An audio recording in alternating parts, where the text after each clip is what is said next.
Lyle Jennings and his mother are violent and deeply disturbed individuals. When Lyle and his older brother Harry were kids, their mother regularly locked them up in a hyperbaric chamber on their premises for days. The first girlfriend of his older brother Harry is called Merritt. She had spoken to him about stealing jewelry from her family's home to elope from their Scottish island, but later asked Harry not to go through with this idea, but he went to her house anyway. When Merritt's brother confronted Harry, Lyle appeared and severely beat William, causing permanent brain damage. Harry took the blame for this act and died while fleeing the police, jumping from a ferry to evade arrest. Lyle and his mother blamed Merritt for Harry's death. Lyle was in a correctional facility for a few years. There he had a fight with Sam Hague.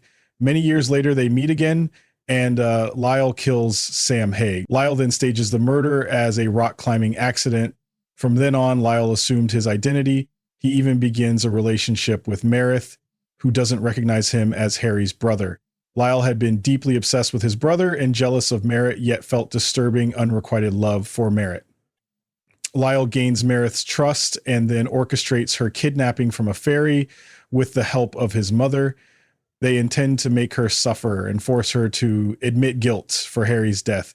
Merritt is 4 years locked up in the chamber when her case is reopened by Dept.Q. This team of three is established by the Scottish police to solve cold cases. They consist of detectives Carl Morck, Akram Salim, and Rose Dixon, who all struggle with sad memories. They work from a dirty basement that was once used as a shower room. For a while, the Dept.Q team investigates the possibility that Merritt's disappearance was linked to a mobster named Graham Finch.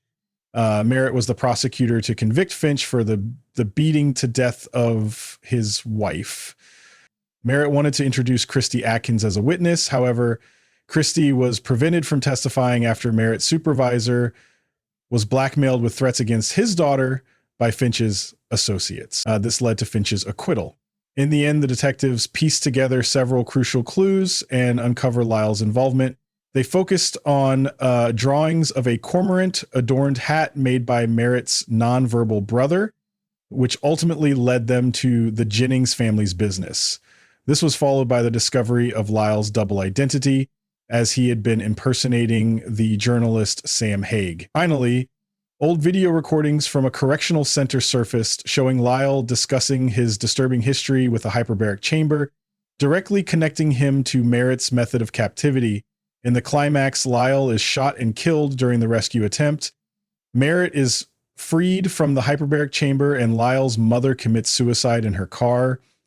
At the start of the series, we witness a shooting where the police officers are ambushed at a murder scene. One is left paralyzed, one is severely wounded, and one officer is killed. This deceased officer might have been corrupt. The investigation later reveals that the assailant is known as the Godhaven Killer and was a former inmate at the Godhaven Correctional Facility. He must have known Lyle Jennings and the real Sam Hague there. But we'll have to wait for the second series to find out more about this subplot.